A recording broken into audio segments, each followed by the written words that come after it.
You're listening to Storage Nerds Podcast, where we unravel the best-kept secret of the real estate investing world, the storage industry. Join the grassroots guru in self-storage, Stacy Rosetti, in insightful discussions about finding, funding, and running these spaces, allowing you to yield the highest returns possible. Get your foot in the door on self-storage and discover how to properly purchase facilities, negotiate with sellers, and close the deal without worries. Start unpacking that investment wisdom with Stacy right now. So welcome everybody. Thank you for coming and hanging on. Everybody's going to slowly start coming on. And I hope everybody had a great weekend. I did nothing this weekend. It was so nice. I feel like the last couple of weeks have just been crazy. So my husband Pete drove all the way down to Florida, and he was working on 2 facilities that we have down there. And I stayed with Lillian this weekend, and we just kind of hung out and just like spent time together. It was really nice. And I just rested, and that was really it. Like I just really had, like over the last couple of weeks, we've just been so busy that I just took a weekend off, right? And so what did you guys do? Let me know in the chat. Did anybody go driving for storage this weekend? I would like to know. Or did you actually look at any facilities? I would like to know. And introduce yourself and just let me know where you're at. I see Rich is here from Carson City. And, so introduce yourself in the chat. Let me know. And Jeff, okay, good. Jeff went driving for storage. Oh, so did you find anything good? Did you call any owners? What happened? Let us know. And yeah, so and then if you're new here, like welcome, to everybody that's new. You're learning learning about self-storage investing. And I appreciate you being here. Stephen said he went up to Napa Valley and drank wine. Sounds awesome, honestly. I was thinking about drinking wine this weekend, but then I was just too lazy to even do that. You know what I'm saying? Sometimes you're just too lazy to even drink. Yeah, I was like, you know what? I'm just gonna take a break. Okay, what else? Jeff says found some. Need to track down the owners. Perfect. Okay, all right. So Vanessa is from Frederick, Maryland. So welcome. Who else? Did I miss anybody else?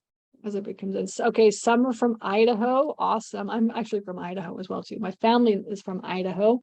We're from Chalice. I don't know if you know that area, but Idaho is like the best state, one of the best states in the country.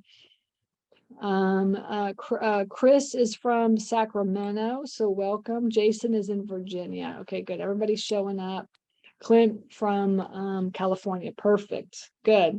Okay, yeah, some people know Chalice, so that's good. Chico, California. Okay. Oh, Sun Valley. I love Sun Valley too. I was in Sun Valley in, I think July. It was either July or August of this year. I can't remember when, but we were in Chalice because my family's from Chalice. We had a family reunion, and then we drove up to Sun Valley and hung out for a day, and it's just beautiful drive. Do you know that since you're in Sun Valley, do you know the back road that gets into Sun Valley that goes like on the mountain, like along the mountain, that's like super high up? It's like this old back road.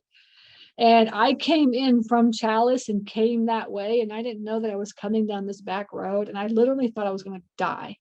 I don't know if you know this back road or not. It's like the back way to get into Chalice. I did not come up on the highway. I came some random like one-way road along a mountain. It was crazy. So do not go on that road because you will almost die on that road. Okay, what else? Okay, so what I'm going to do today is I'm going to talk about another storage facility that I have. Okay, so everybody, if you don't know, we own 12 facilities. We actually have 2 facilities. Yes, Summer, that is only open in the summertime. I went on that road. I thought I was going to die. I literally thought I was going to die. Even Lillian was like, whoa, this is really high, So, yeah.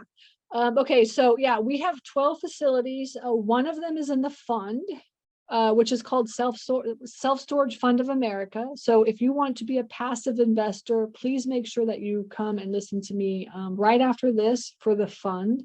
That's stacyrosetti.com/fund is what it is. Okay. But we have 12 facilities. that we own, and then we have 2 under contract right now. And I will be going over those 2 facilities in the pitch for the fund tonight. If anybody is interested in investing, I need money to buy these facilities. All right. And then the 11 of those facilities, me and my husband own personally. Okay. And over the course of the last like couple months, I've been going each Monday through each one of those deals. And up until the fund, we focused on just small facilities, right? So, probably 125 units, 150 units or less is really what we did. Anywhere from like 50 to 150 units is kind of what we focused on. And we just essentially we just go find private lenders, and we get them to lend us their money, and then we go buy facilities that are like 300 or 400 grand, something like this, maybe 500 grand, up to like maybe 700 grand, something like this. All right, that's kind of what we did for the first 11 facilities. And then we started the fund because I wanted to move into bigger deals, right? That's kind of what we did with that. And so I've been going through all these deals. And so you can go on to Stacy Rosetti Teaches is my YouTube page if you want to rewatch the video there, or you can listen to the podcast, which is called StorageNerds. And you can rewatch those as well and just kind of see what we do. Now, I think it's like a couple weeks behind or so. So, they're all starting to come out now, I think. Because we have a lot of podcasts coming out every week. And I have also a lot of free stuff on YouTube. So make sure you subscribe to my YouTube channel, right? We do a video every single day on YouTube as well, okay? Okay, so I'm going to talk about BlackShear today. And the way that we found BlackShear is actually my acquisitions manager found BlackShear. And he did that by calling and talking to owners and driving for storage. That's how we found pretty much most of the facilities that we bought were from driving for storage and talking to owners. Now, when he first started and I was training him, we took a trip down to like Southern Georgia because I was very interested in like investing in Southern Georgia. And so we rented a house in like some little tiny town in the middle of Georgia. We stayed like the whole weekend. We stayed like Friday. We drove up Friday because it took a good like maybe 5 hours or so. And actually it took us longer because along the way we stopped and looked at storage facilities as well. So it took us a good long time to drive down from like Atlanta to the south. And then all day Saturday we drove all through the south, and I'll show you actually what we did. And then and really, because for me, driving for storage is market research. I mean, it's really just getting to know the market and really just seeing what kind of facilities are out there, and at that time, when I was driving around, like, I always thought like, I'd just buy, a $500,000 facility would be a good price for me, Now, $500,000 ain't going to get you something in Atlanta, that's for sure. Right? Even get you in the suburbs of Atlanta. It's probably not even get you something in like a secondary market in Atlanta, right? Like Augusta or Columbus or something like that. It's going to get you into a tertiary small country town in Georgia, right? So, so we drove, and I'll show you what we did. And basically what I was telling Chris, I was like, look, I really want to buy a storage facility next to the beach. Like I want to have a reason to go to the beach. That was my whole thing. And so we really mapped out where we were going to go. And let me see. So BlackShear is where my facility is, right here. Let me get out of this way. Yeah, see, it's like right next to the water right here. I was like, I want to get some stuff down by the water, so I could like have an excuse to go to the beach, Of course, I haven't been to this facility since I bought it. So that was like a horrible excuse, but still, now I think my husband's been down there a couple of times, and then we have a boots on the ground person, obviously, that like takes care of it, but essentially my idea was like, I want to buy a whole bunch of storage facilities as close to the beach as I can, so I can have an excuse to go down there. And we're very interested in this area, and you have to really think about your state. right? Whatever state that you're in, everybody has the same stuff, right? Secondary and tertiary markets, you know, and obviously like this is primary market here. I mean, primary market is like, it's down, you know, Griffin, it's like down here. I mean, there's a lot of like primary market, you know, and, you know, so we couldn't afford it this way. So we just kind of started going out and looking. Athens, I mean, this is Augusta. This is all primary market in here, maybe a little bit secondary market out here. But all these little tiny towns like Milledgeville and Sandersville, Dublin and Eastman and all this kind of stuff. These are all good, like, you know, tertiary markets and stuff. So we stayed in Fitzgerald and I found like a house for us to rent. And then we mapped out, we drove down to Valdosta and then we drove to Waycross, like all the way up here, and then we drove like, I think we drove to Jessup, and then we came back over and then came to Fitzgerald, and we did like one whole day of just this little area over here. And we ended up finding like 50 storage facilities that are not on Google Maps. And it's a lot in these areas because like essentially, you know, it's tertiary market. A lot of tertiary market is not on Google Maps.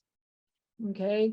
And you can really, you know, you could tell like what kind of like what are the bigger markets when you just mess around with Google too, right? So like you could tell Valdosta, because Valdosta has about 75,000 people in it. Albany, I'm not sure. How big is Albany? Population of Albany.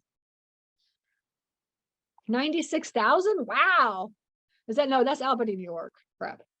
Okay, hang on. I was like, there's no way. Okay, 72,000? Oh my God, that's a big town. I did not realize that was such a big area. Wow, that's interesting. See, it's very good. It's very interesting, like, to look at. So Valdosta and Albany are like the same size. So that's probably why they're popping up, you know what I'm saying? And like nothing else in Georgia is popping up at this level, right? And then you start going in a little bit, oh, bam. And then you start all seeing these other towns here. And these towns are probably like maybe 20, you know, maybe under 25,000, right? You know, or something like they're bigger towns. I'm not sure how big, but I know Americus, we have one in Americus. It's probably like 20,000 people. Right. So just kind of play around with like, you know, like Google Maps in and out like this, and it'll give you kind of like some good towns to look at. Like these are good like tertiary market towns. All right.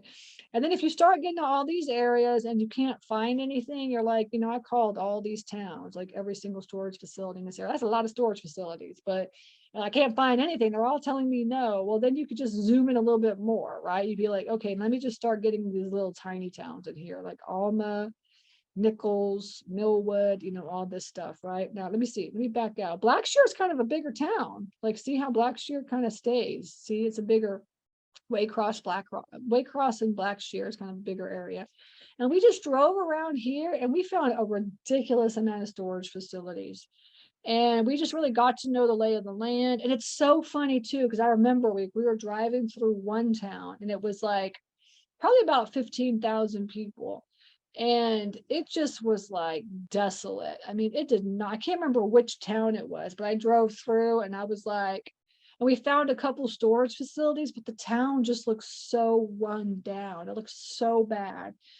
And I was just like, no, I'm not getting the feel for this town here at all. And then like we drove over to like Waycross, and Waycross, the same amount of people is like booming, like people are out walking outside. I mean, it's just like a super active town, right? And it's so funny how you could have one town at the same exact size and another town the same exact size, and like it's just two totally different atmospheres. Right. And so that's why it's so important to get out there and really just get to know your market, whatever market that you're interested in, really just get to know it, because you don't just want to buy a storage facility in any town. Like after I went to that one town, I can't remember which one it was. Maybe it was Douglas. I'm not sure. I can't remember, but it was just like, I was just like, no, I don't want to buy in this town. So, okay. So anyways, that's one thing. Now we bought in BlackShear. So Waycross BlackShear is, it's like from in between Waycross and BlackShear, it's growing. I mean, it's definitely growing in this area. And so it's a very good area to be in. And that's how we found it. We just called the owner. Now, the owner of this facility, he actually owns a couple other facilities, and we tried to buy them as well too, but he didn't want to sell them. He only wanted to sell this one. And he lives in Waycross. And so we told him, whenever you're ready to sell, just let us know. We'll buy your other ones as well too. But he was like, no, I'm not ready to sell the other ones. The other ones were just in Waycross, and this one was a BlackShear. This is true. This is the truth. True. He has like 3 other ones maybe in the Waycross area, and then he had this one in BlackShear, and he was like, I was like, why do you want to sell the BlackShear one? He's like, it's just too far of a drive for me. I just don't want to go out there anymore. I was like, what? How would you want to sell that one? And he gave us like a great price. He gave us $220,000 for this facility. I'll tell you about it.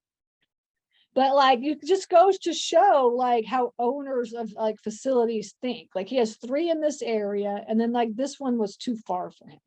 Right. I'm not understanding. I was like, I live in Atlanta. And he's like, I'm going to buy this thing. He's like, yeah, but you're all like, electronic and stuff. He's like, we're not like that. We're just taking care of these, ourselves and stuff, so yeah, because they were not on Google Maps or anything like this, so it was just too far of him to drive out there and meet people to go sign contracts and stuff like that. That was the kind of mindset. It was just too far for him. And the same thing happened up in another area that we're in the North Georgia area. I can't remember where it was, but another guy was like, he has 6 facilities, and then one of them was like 45 minutes away, and he was just like, no, I can't take care of that one. I need to sell it. So keep that in mind. Another thing I was going to point out too is that this person that I bought from, he had 4 facilities, and he wanted to sell this one and keep the other 3. So just keep that in mind, that when somebody owns several facilities, like, don't shy away from that, because they may just want to sell the one that's just like, the bad one for them or whatever, so you want to keep that in mind. If they say they've got 6 facilities, it's like, oh, maybe, that's just too much for me. I'm like, oh, they just sell the bad one. Okay. So that's that. Now, also, this is what this one looks like. I'm going to show you. This is it right here. This is the picture. I'm on misslillians.com /BlackShear. So this is our website. You can come to this website if you want, check it out. And you can see kind of what we do. All of our locations are here and everything. Okay. Now, this is the facility. This is what it looks like. These are our pictures too. Like, you can see, like, we're totally like, yeah, we don't have really good professional pictures on. We probably should, but you know what? It's like tertiary market. Okay, so this is what it looks like. It actually looks, I'm gonna go back. These pictures are not coming up properly. So let me see. Yeah, here's the facility, right? So it's like grass and gravel is what it is. And this is what it looks like. Okay, look, now I can do this. Okay. Oh no. And then this one is yeah, this is it. Hang on, let me get out of here. So this facility here looks like this. Let me show you. BlackShear, Miss Lillian's. Miss Lillian's self-storage, BlackShear. I wonder if we have it on Google. Yeah, we should. Yeah, here it is. Okay. Okay, so here it is. This is the facility. I'll show you where Waycross is. We're a little bit north of BlackShear. Here's Waycross. All right, this is probably like maybe 10 minutes to here at the most. And then here's ours right here, okay, at the north side. And we just found this by driving for storage and just calling the owner. So we drove by it. This is the facility right here. This is like a farmer right here. So we don't own any of this property. It's like a big piece of property that we could, if we wanted to, we could buy and like build on. It's just somebody's big piece of property. But this is what the facility itself looks like. Okay, so it's got a long building like this, or 2 long buildings, and then one here, and then nothing here. And I was like, why is there not anything here? And he was like, oh yeah, I just decided I didn't want to build anything there. I was going to do parking or whatever, but nothing, there was no parking or anything here. It was just like this open space. So it was kind of weird. And then he has a gate right here. It's not an electronic gate, right? It just has like a lock on it. And then he has like a code, like a code. And we did not change this at all. Okay, we did not change this at all. Actually, let me see if we can drop down. So this is like super old school, super small. Yeah, here it is, just like this. It's got this huge big area where we could add on if you want to add on. right? And then it's got the 2 buildings and then another building back over here. So this is it. This is what it looks like. Okay. Just like this. I got a little sign there with his phone. And then he just puts a little code. He puts a little lock right here and then people just lock it up. All right. So super simple, not complicated at all. We could put like a keypad in here if we wanted. We could add on if we wanted. But instead, what we did is we did this. Okay. So this is actually in storage. And so my husband did this. He added 5 parking spaces is what he did. All right, P1, 2, he added these is what he did. And so we've got 1 parking space and that's it. Now, eventually later, we could always add on and just add more units if we wanted to. Right now, this is what it looks like in storage. I've shown you guys storage many, many times. You could always go back, watch other videos. But inside storage, essentially what you do is you build your map. All right. And then you map out your units and facilities and stuff like this. Okay. So these are all the ones that are paying. The blue is paying, red is delinquent, right? These are all delinquent. And then green is available. Okay. And then the gray is like, maybe there's something wrong with the door or something. Let me see, what does gray mean? Gray is, cleaning. It needs to be cleaned. Right. This is what it is. Maintenance. There needs to be maintenance. October 28th. All right. This kind of stuff is what it is. July 25th. This is the maintenance. Okay. These are all maintenance. All right. So these are 10 by 20s and they're going for $160. Okay. And actually, let's go back to the website and check this out so we could see what he's charging. We have 5 by 10s, 10 by 10s, 10 by 20s, 10 by 20s, and 10 by 45 is the parking. Let me see. I'm sure that's parking is what that is. Okay, so here's our prices. Yeah, here it is. So we've got 5 by 10s are $60. 10 by 10s are $90. 10 by 20s are $160. 10 by 22, this is like 2-door access, 192. So this is like both sides, if you want both sides access. So remember I told y'all last week that we charge extra to have both door access to both doors. And people pay for that. People pay for it. Okay, and then we have some parking. It's $60 to park. So we have one, so far we have one. I think he just added these maybe in the last couple of months or so, because I didn't see those before. Okay, so that's new, but this is our prices. Okay, and now you know the location. We know how we found it. You know how we funded it. We funded this by just borrowing the money from a private investor. All right, and then we pay 8% interest. Okay, and then we'll just stabilize it, hold on to it for a couple of years. I think on this one, we borrowed the money for 3 years. I typically do like 2 to 3 years, maybe up to 5 years. I have one investor that's like, no, I do not want my money back. Like, can you get it for 5 years? Or you could, if you want, you could have it for 10 years, kind of a thing. He'll give me up to 10 years. Because if you're a savvy investor, you understand that you don't want your money back because you're just getting paid on a monthly basis. I mean, why would you want your money back? Right. But and it's just like lenders, like bank lend, like they don't want to foreclose on the property. That's like too much work. Like they just want that money and that income every single month. It's the same concept for a private investor, right? So essentially we borrow the money for whatever terms they feel comfortable with. If you want 2 years or 3 years or 4 years or 5 years or 10 years, it's fine, but we'll just borrow the money. And now we could always refi out whenever we want, but that's kind of how we do it. And so, yeah, so let's run the numbers on this. So now you kind of have an idea of what it looks like, right? And this is kind of how it is. Remember I told y'all last week as well too, we just raised the rents like back in July. And we took this, we raised the rents like quite a bit.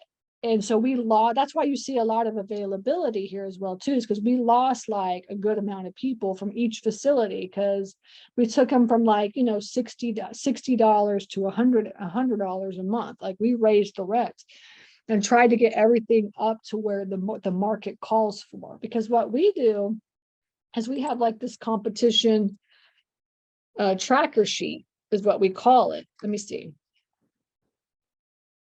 And this is how we kind of do it, is we keep track, like this is BlackShear here. And we just keep track of like all of our, you know, competitors right here. So you could see there's four other storage facilities in the area.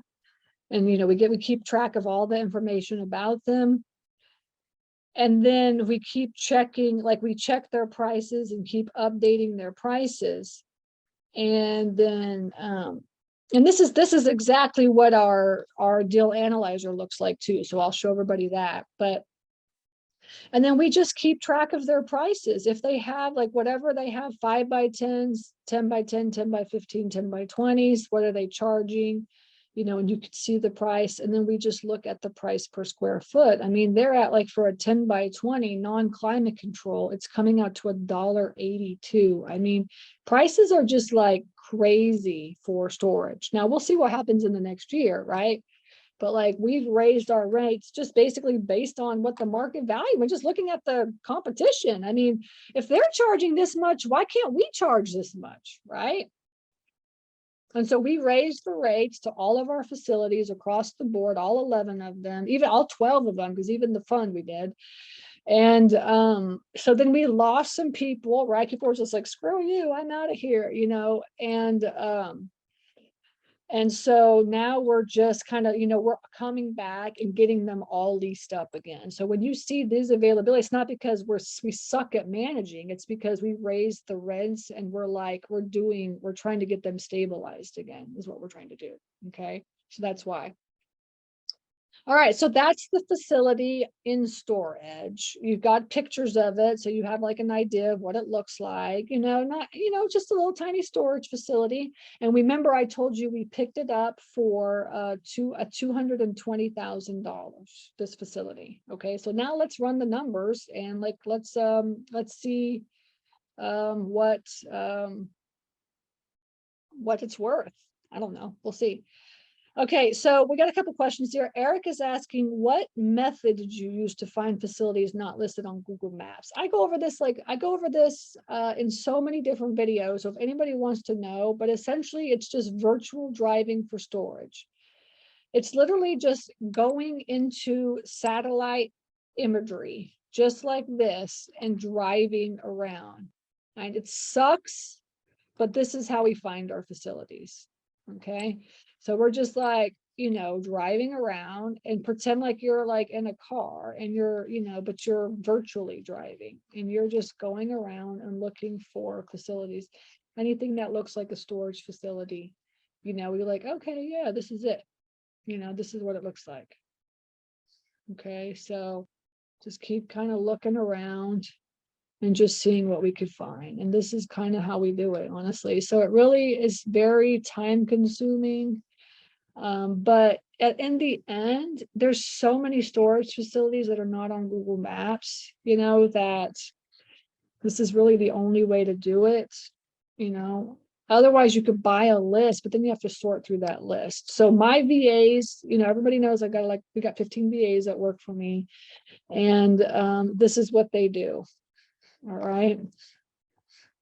And then they build a list up. Now, a lot of them, you know, you could just search, you know, nearby and just search, you know, storage, right? A lot of stuff comes up, you know, but, you know, so I'll actually hear Owen storage comes up. Let's take a look. Owen storage I don't even know there's a storage. I don't even think that's right. Owen storage is not coming up here. This is not right. This is like totally wrong.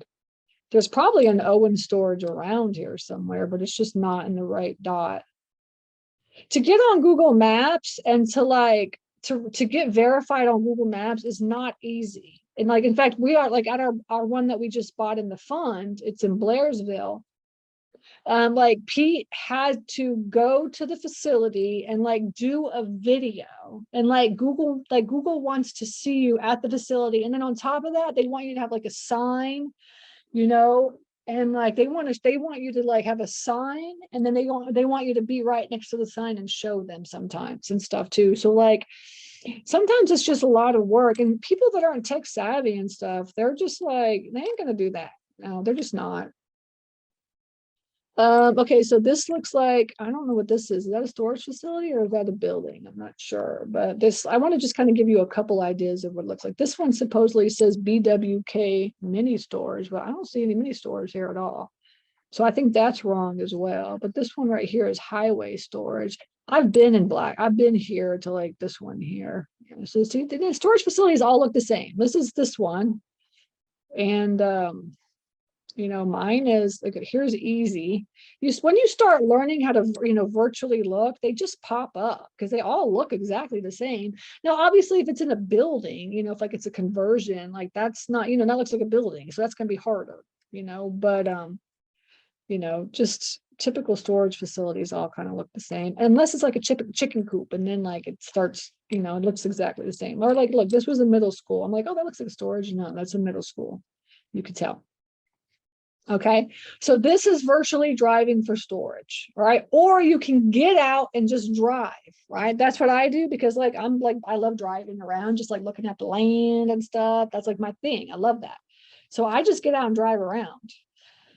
But you know, so either way, now in the boot camp this weekend for all my students that are here, we're going to go over like all the different ways you can find storage facilities. There's 15 different ways. So make sure y'all show up to the boot camp this weekend for all my students. Now, okay, so that's virtual. Let me see what else, other questions. We got one more question here. Americus and Megas is listed on LoopNet. Yeah, the Americus storage facility has literally been like, they've been trying to sell that thing for 6 months. Nobody's buying it because it's too expensive. It's 2 facilities. I've had countless students bring me the deal, and it's just too expensive. My facility, exact same facility in Americus, just like one of their, both of those, I bought for like 200 grand. Okay, and then they're trying to sell like 2 facilities for like 750 grand or something. It's like it's too expensive. Okay, so yeah, I don't know if they're right next to each other, but yeah, there's like 2 facilities that are like way too expensive. So do not get them. And we have tried, like even my students have tried to put like super low like offers in, and they're just saying no. So they're just sitting there.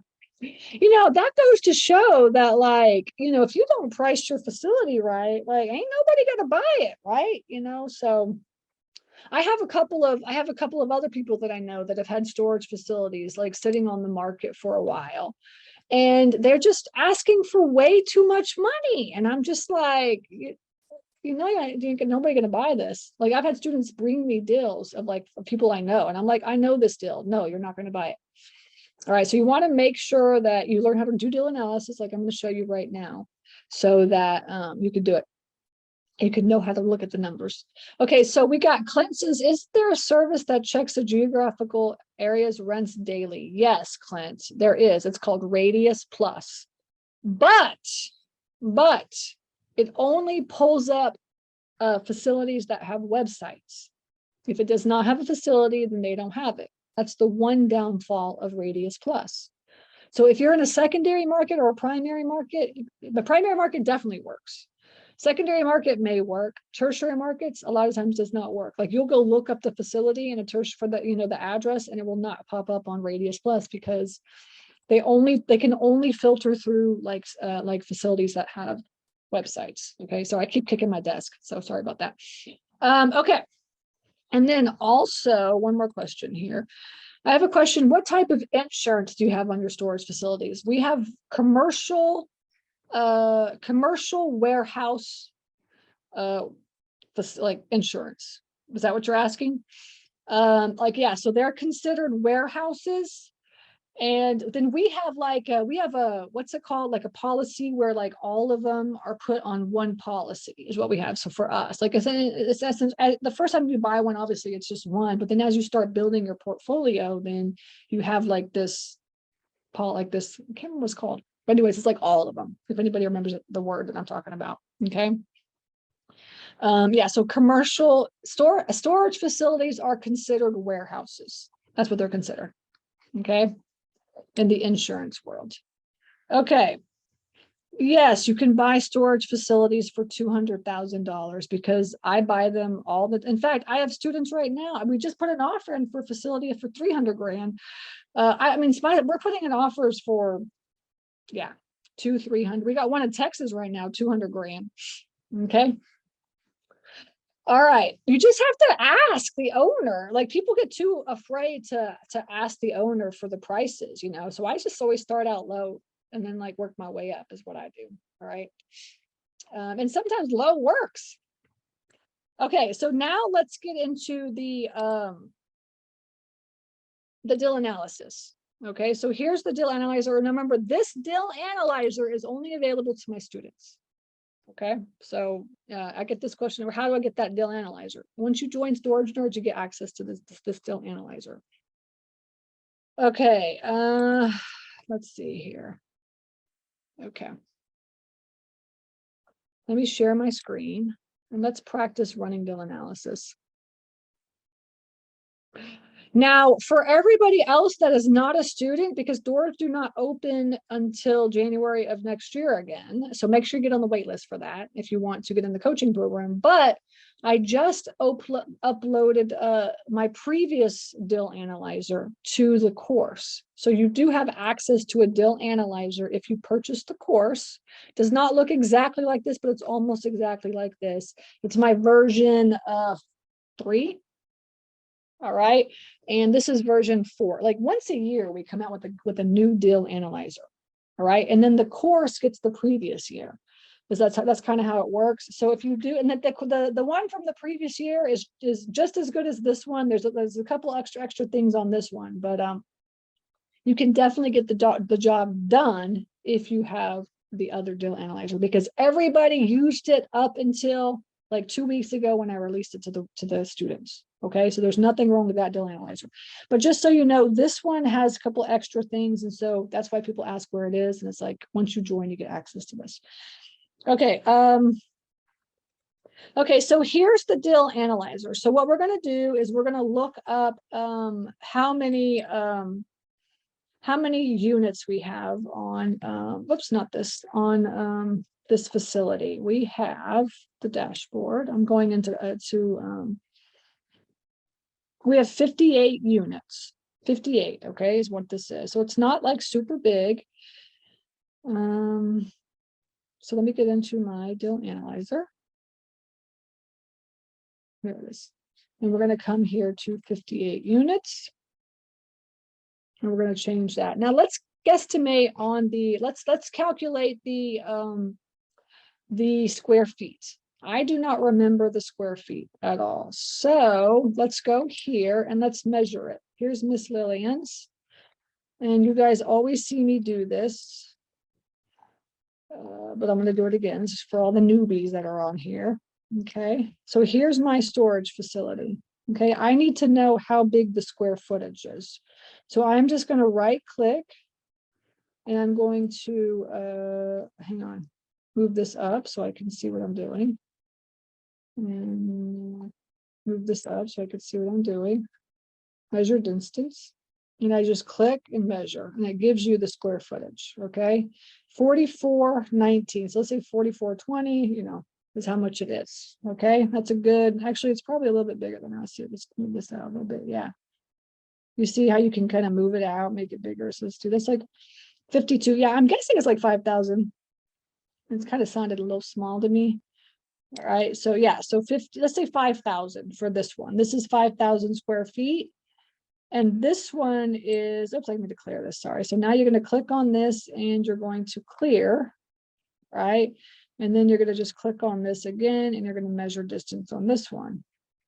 Okay, and that's 2,400 square feet. So 5,000 plus 2,400 is 7,400? 7,400 square feet. Okay, and then we've got the parking spaces right here, but we could add a whole nother building here if we wanted to. We may. Okay, so now I'm going to get back into my deal analyzer, and we're going to put down here, what was it, 7,200? Yeah, 7,200 square feet. So that's just a guesstimate. I'm getting into, I'm going to go look in, oh yeah, I'm going back to the website now, and let's figure out for storage how much money I'm making. Let's get in here and look and see financials.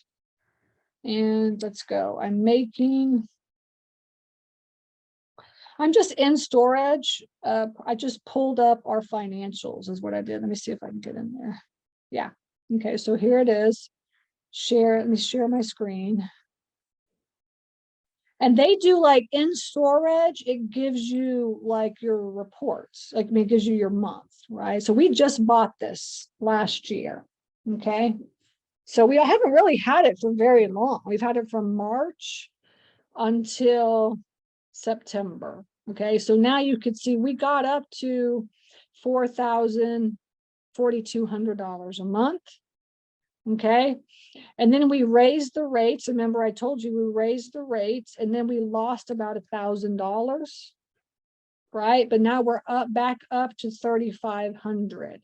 So you can see that, and now you can see, you just kind of see how it looks. It's like this is just how it is. A little tiny facility like this. And so it's 30. So we're making, as of right now, we're making, see, look, we're doing better. Well, actually, no, because we had 2 months left here. Yeah. So, but we made 33,000 last year. We're at 33,000 this year, and we still have 3 more months. So let's say we make, like, we go up a little bit every single, we get back to the 4,200. So let's say we make 4,000, another $12,000. Does that seem fair to y'all? We could add another $12,000 to this. So it's going to be, what's 33 plus 12 is what? Is that 52? Is that 50? 55? Please tell me. Yes. Okay, so we're going to put that down. So 45. Sorry, not 55, 45, right? 33, yeah, 45 plus 2, you're right. Okay. All right, I'm horrible at math. Okay, so let me see here. So we're going to do stop share, get out of this, and then go back to the deal analyzer. Sorry, I have to keep switching, but we're going to do that 45. We're going to say we're going to make $45,000 this year. I'm going to leave this at a 7 cap. I'm not, we could say 8 cap, 7 cap. We could figure out what cap rate we want to put. And then we're like, I think we're at like 80%, or sorry, yeah, 80% full right now. So let's just put 20% vacant. Okay. Oh no, that's going to be less than, oh no, that is, yeah, let's just say 20% vacant. All right, let's just do that. Okay. And unless y'all want me to put a different number for vacancy. So vacancy is like, by the end of the year, are we going to be full in like 4 months, in 3 months? Okay, maybe by the end of the year, we're going to be like a little bit better than that. Let's say we do 15% vacancy. Okay.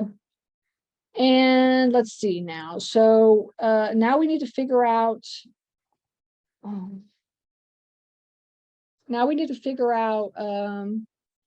let's see what else. Okay, let's figure out competition. So this is like CapEx right here, right? So this is like how much is it gonna take you to buy it and then also clean it up. But there's nothing for that, right? So we'll just leave it the way it is. To close, I set it to 1%. So it would cost $10,000 to close on this thing. Oh, actually, this is at $1 million. So we'll change this number here in just a second. Property taxes, I'm not sure. What's the property taxes? Let's Google that and see. Let's see, what's the address for Miss Lillian's BlackShear? It is, I'm guessing it's probably like $1,500, honestly. It's not gonna be that much money. Like taxes in Georgia are like super cheap, just so everybody knows. And BlackShear, I'm going up to Zillow, and I'm just Googling, I'm just going on to Zillow, and I just Google it, the address, and it's coming up for price history, tax history. Let me click on this. It's not coming up here. I'm not finding it. But so we'll just guesstimate $1,500. Okay, is what we'll do. I think that's probably going to be about right. And let me just look in one other place and see. I guess we could probably look on LandGlide. We can look in Regrid if we wanted to do that too, to get the property taxes. Let me see here. Hang on. I'm looking it up real fast to see. Okay, yeah. 1486. See, I told y'all. I knew what I was talking about. 1486 on my taxes, right? Okay, $600, $1,200 for insurance is about right. Okay. Now, the most important part of deal analysis, in my opinion, is competitive analysis. Okay, so we're going to work now on the two other tabs on the sheet. We're going to work on, actually, first of all, we'll put the financing inputs. We bought this for $220,000. Okay, 220. Okay. And so we'll run the numbers on this in just a minute. I'm going to still get the competition. So the numbers are not correct here yet, but I'm just going to add that so we can start looking at the price. Now, the unit tab is where we put in the mixes. Okay, remember we have all these mixes are already here. So let's just get here and let's go back to the website and let's type in our mixes here. That's why I was showing you this, right? So now I can get pricing on these, and here they are. So a 5x10 is $60 and a 10x10 is $90. Okay, so let's go put this into the deal analyzer. I'm not going to switch back to the deal analyzer. Actually, I will, because I really want to see how this works. So it's good. It's kind of a lot of switching, so I apologize. But and then how many units do we have? So we have this here. So it's $60 for 5x10s, $90 for 10x10s, and $160 for 10x20s. And oops, that's 10x15 though. So let's change that. 10x20, because we have two 10x20s, which is 200. Oops, I did 10x120. And then another 10x20 is 200 and it's 192. Remember, that's the one that has both the doors. Okay, so this is where we're at right now. Now let's get the numbers. Let's get my numbers here. How many do I have of each? So it doesn't really take, honestly, a lot of time to do this. Obviously, I do not do this on a regular basis. Like I have people that do this now. So it's taking me a little bit longer, but I'm trying to show you guys that you can get this done in an hour, less than an hour. Okay, so we have, okay, here's what we have right here. Let me see my maps, units. And I'm going into facility map. That's not where it's at. Tenants. Units dash. Well, actually, I think I could pick it up right here. Let's see. Unit activities. Okay, here they are. Let me show you on storage. Okay, so you could see here we have 10 vacant. All right, and then we have 36 units that are occupied. Right, so I'm just kind of playing around with this. I'm trying to figure out how to do this actually. Individual right here. This is what I need. Okay. So we have, let me see. This is the parking. We've got 5 of those at $60. I need to put that down too. And then we have, how many of these do we have? Let's see. Oh, this is individual. Actually, it's 2 groups. Maybe group is better. Oh yeah, here it is. Okay. Okay, so we have 5x10s. We have 8. And there's 1 available. And there's 10x10s, there's 30, and there's 3 available. Okay, so let me do this on my deal analyzer here. So we've got 8 5x10s, and then 30 10x10s. And then we've got, I'm going back to the website. We've got 4 10x20s and 11 10x20. So 4 and then 11. Let's see, these are the drive up. Now these are 2 doors. We've got 4 of those, and then 11 of these. Okay, so let me go back to my deal analyzer. 4 and 11. Okay. Okay, so actually, okay, so that's cool. So let me show you all this. And then we've got parking, which I'll show you how we do the parking as well too. So actually, once I put the unit mix in, I only have 53, so I'm missing something. All right, but it's a good average, right? We get a good average here. So I'm missing 3. I'm not going to take time up, but once you put the unit mix in and you put the square footage in, it'll come up with your number here and then your total square footage here. Okay, so we have 58 units, so I'm missing 5 somewhere. So we have this. I think that's the RV parking. Yeah, that's the RV parking. So let's take that out. So I have 53 units at 6,400. Okay, so let's do that. So let's change this. 53 units at 6,400. Okay, so that looks good to me. Okay, now. All right. And then we're going to do the competition now. Okay, we're going to go to the competition tab. And let me make sure y'all are on the deal analyzer. Okay, good. Okay, so this is the competition tab here. All right, and this is where you would put all your competitors. All right, we'll find one competitor is what we'll do. Oh, actually, we have all the competitors I showed you on the tracking sheet. So let me pull that up again so we can get into that. Here it is right here. Remember, I showed you on my tracking sheet. If I can find that. We still have that here open? Yes or no? No. Okay. So competition master tracker right here. Oh, no, I do have it. It's right here. Duh. Okay. Okay. So this is it. So we have the 4 competitors with their sizes and stuff here. So I'm not going to put it into the deal analyzer. And then as you can see, 5 by 10s are $60. 10 by 10s are average $60. All right. And the 10 by 15s are 90 and the 10 by 20s are 110. Can y'all see that? I hope y'all are seeing that.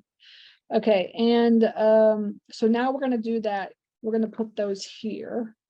We're going to just do an average. I'm not going to stick those here, but we'll figure out the average here. So 60, 90, 160. Oh yeah, 10 by 15s we did not have. So 160 and 192. So that's basically what we have. Okay, so we're at what the competition is charging, essentially, is what it is. So that's at 92 cents a square foot. Okay, so that's where we're at. So let's look at this. Oh yeah, so we're coming in at $45,000. We're coming in at 69 cents a square foot. And yeah, and we should be at 92. Yeah, so we're at 90. Okay, so that's good. We're close.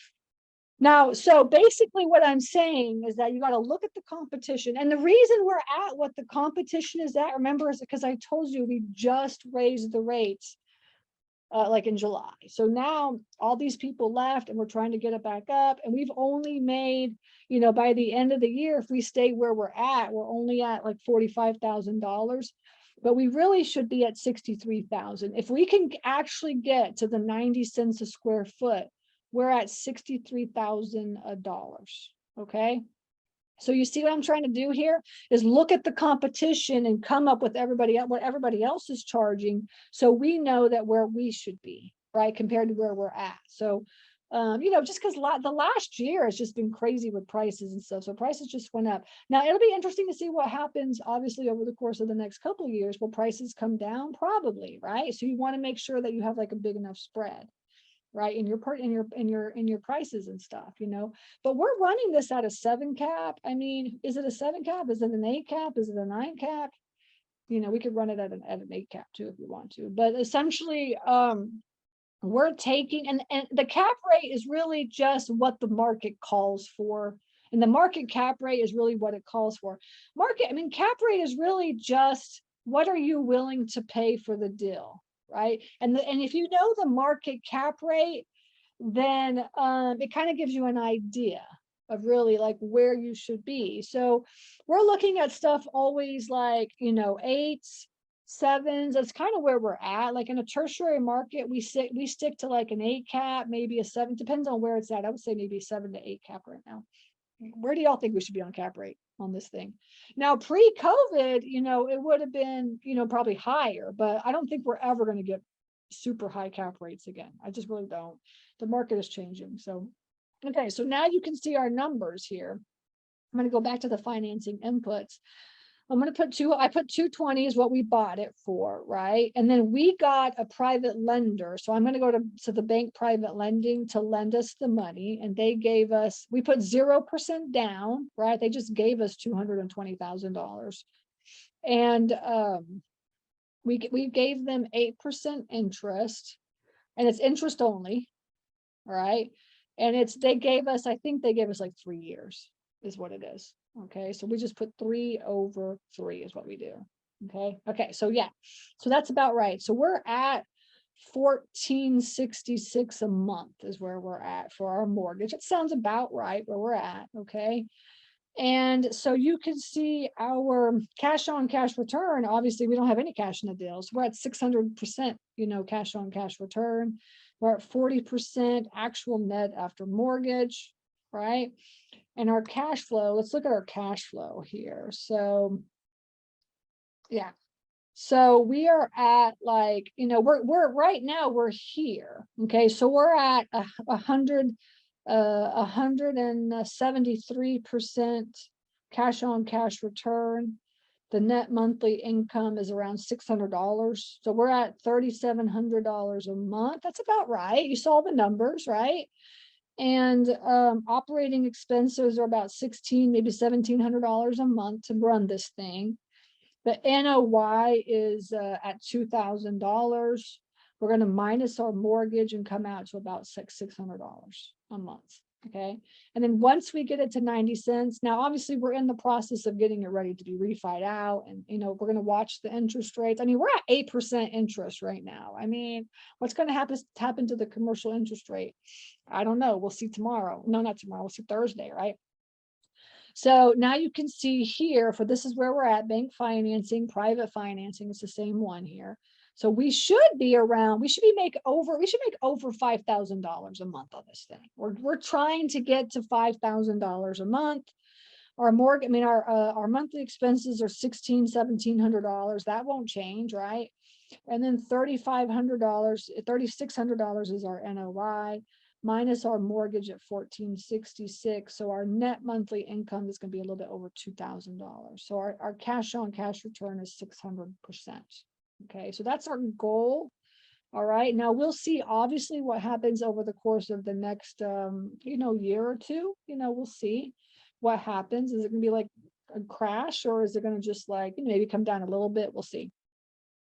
But so that's basically our numbers for this deal. So the question of the day is, can you invest in tertiary markets and make money? Right now, look at this. I mean, essentially, we bought it for 220 grand. It's worth at an ACAP, it's worth $310,000 right now. Us not getting it to where to the 63,000. Once we get it up to over 60 grand, it should be worth at least $500,000 to $600,000. Okay, so we're going to triple. Essentially, we'll triple the value of the property. And these types of facilities, I really shoot for tripling the value of the property. All right, that over time, that's the goal. Like if I'm going to buy it for $200,000, I should be able to sell it for $600,000. Or if I'm going to buy it for $300,000, I should be able to sell it for $900,000, something like that. It's kind of in my mind how I do it. You guys tell me what y'all think, but that's kind of how I do it. So I'll be able to sell this in 1031 exchange, 300 to 400 grand into a bigger deal. All right. Now remember too that we create many portfolios, right? So, we're looking at we have one in Valdosta that's just like an hour away. And we shoot for an hour away and try to get 3 or 4 of those facilities in an area. And that's what we'll be doing because we're in the process of moving down to Florida right now. And our focus is really like North Florida, South Georgia, and building that out as well. Anywhere in Georgia is fine, but that's kind of I want to build some portfolios down there. So that's our goal. And so I wanted to show y'all kind of what our numbers are, and the question of the day is, can you make money in small markets? Obviously, you don't make millions of dollars if you go and buy a huge, big facility and stuff. But yeah, you can make money, try to triple the purchase price. That's your goal. All right. I think that's a good, weird place to start. And, some of them, are, if they're income producing properties that are like, because this one was it was making like $2,400 a month or something when we bought it, or maybe at the most 3,000. So it wasn't making what it should be making. It just takes a little while to get that kind of going. And, but we always shoot for tripling, like mismanaged facilities, tripling the value of that property. Income producing properties, it could span from just like a little bit of money to a lot of money as well too. So just keep that in mind. Okay. All right. So hopefully that gave you an idea of like tertiary markets. We can expect Feds to do 75 basis conservatively or 100 basis points if they're aggressive. Like, no, I'm thinking like 70, definitely 75 up to 100. It's going to be interesting to see what they do. Because, he said there's going to be a lot of pain, right? And he said pain like 20 times in this presentation. So, all right, you have zero income for the first 2 months. Yes, because we bought it in like March. That's why there's zero income there. So like we bought it, like when we bought it is when we started making money. Okay. How long does it on average take you to get your first storage facility? What you focus on expands. Okay, that's the truth. I tell my students this all the time. How bad do you want a storage facility? If you want one like really bad, then get out there and start looking for one, right? But if you're like, yeah, I'll take a storage, that'd be great, awesome. If you're passive about passive income, then essentially it's going to be passive as well too. But if you're whatever you focus on manifests, right? That's the truth. Okay. I'm like passionate about storage. So guess what? Like storage comes to me day and night all the time. What type of cash flow do you expect on the 200? I just showed you the cash flow of 200,000. I just showed it to you. All right. I shoot for 10% cash on cash return. Right. Now, I mean, for my students. Now, for me, like, I borrow 100%, so I get like a lot of cash flow. I'm in New Jersey. Do you recommend starting in my backyard? Yes. There is nothing but an abundance of opportunity out there. There is an abundance. There is never anything limited. The only thing limited is what you think in your mind. That's it. Okay. How do other people in New Jersey buy commercial property? All right. Because they go out and look and like make it manifest. Right. So, if you want to buy something in New Jersey, that's up to you. Only you. All right. Okay, good. Let me see one more message and then I'm gonna go over to my pitch. Okay. Okay, good. Okay, awesome. I think I got everything. So I'm gonna go to my pitch. If you want to hop on at stacyrosetti.com, you could buy my course. Or I think Ariel Lynn posted out a discount link for my course. You only get the link if you join the webinar. It's typically $997, but if you use that link, it's $997. So you save $1,000. If you go to my website, it's $1997. Okay, but if you use that link, it's $997. Okay. All right. I will see everybody at the next session. Take care. Thank you for joining us for this episode of Storage Nerds. Hope this informative conversation inspired you to go out there and jump into this highly profitable business venture that people rarely talk about. Get more tips on storage space investing at www.stacyrosetti.com. Don't forget to subscribe to the show and leave a rating. Together, let's build that thriving passive income one storage space at a time. Until next time.